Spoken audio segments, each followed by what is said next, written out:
Vaibhav Suryavanshi finally बंधुरा भारतीय दले सुयोग पेয়ে গেল। গোটা ক্রিকেট বিশ্বের ক্রিকেট ফ্যানেরা সবাই আশা করে বসেছিল যে वैभव सूर्यवंशी কবে সুযোগ পাবে, কবে ভারতীয় দলে তাকে সুযোগ দেওয়া হবে, ইমিডিয়েটলি তাকে সুযোগ দেওয়া উচিত।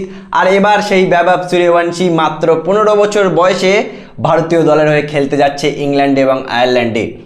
বন্ধুরা, ইংল্যান্ড এবং আয়ারল্যান্ডের টি-20 সিরিজ মানে আয়ারল্যান্ডে প্রথমে দুটো টি-20 এবং ইংল্যান্ডের সাথে 5টা টি-20 এবং সেপ্টেম্বর মাসে জাপানে এশিয়ান গেমে যে টি-20 দলটা সেই টি-20 দল অ্যানাউন্স হয়ে গেছে।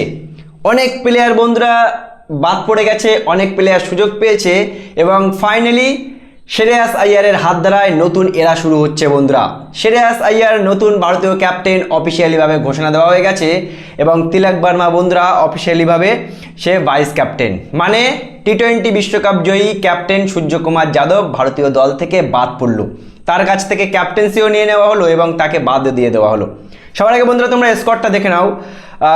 শ্রেয়াস আইয়ার ক্যাপ্টেন, তিলক বর্মা, অভিষেক শর্মা, वैभव सूर्यवंशी, संजू सैमसन, ईशान किशन, नीतीश कुमार रेड्डी, अक्षर पटेल, वाशिंगटन सुंदर, शिवम दुबे, रवि बिश्नोई, मोहम्मद सिराज, हर्षित राणा, अर्शदीप सिंह, बरुण चक्रवर्ती, प्रिंस যাদব। আমরা কিন্তু বন্ধুরা দেখতে পাচ্ছি যে রিঙ্কু সিংয়ের নাম নেই। রিঙ্কু সিং দিনের পর দিন খারাপ খেলছিল, রিঙ্কু সিংকে বাদ দিয়ে দিয়েছে পার্মানেন্টলি। সূর্যকুমার যাদব তাকেও বাদ দিয়ে দিয়েছে, অ্যাজ এ প্লেয়ার তাকেও খেলাচ্ছে না।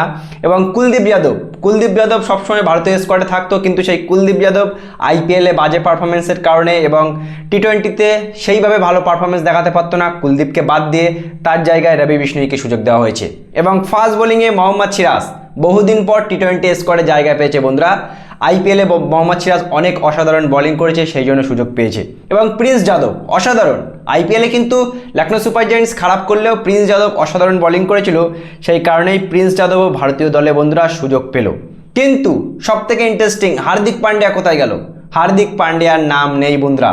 আমরা কখনোই এটা আশা করিনি যে হার্দিক পান্ডিয়া বাদ পড়বে, মানে হার্দিক পান্ডিয়া চোট পেয়েছে নাকি এখনও কনফার্ম জানা যাচ্ছে না, কিন্তু আমার মনে হয় হার্দিক পান্ডিয়ার চোটের একটা ইস্যু আছে, না হলে ভাই হার্দিক পান্ডিয়াকে কখনোই বাদ দিত না।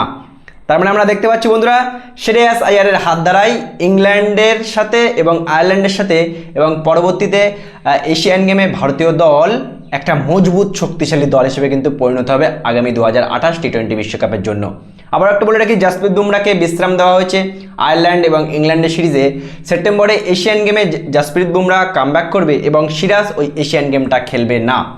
সো বন্ধুরা, শ্রেয়াস আইয়ার নতুন ক্যাপ্টেন, তিলক বর্মা নতুন ভাইস ক্যাপ্টেন এবং 15 বছর বয়সী বৈভব সূর্যবংশী ভারতীয় দলে সুযোগ পেয়েছে। একবারটা ভাবো তো বন্ধুরা, অভিষেক শর্মা আর वैभव सूर्यवंशी যদি ওপেনিং করে, ভারত তো ভাই 400 করে দেবে টি-20তে। কি বলবে বন্ধুরা এই স্কোয়াড নিয়ে? অবশ্যই জানাবে কমেন্ট করে।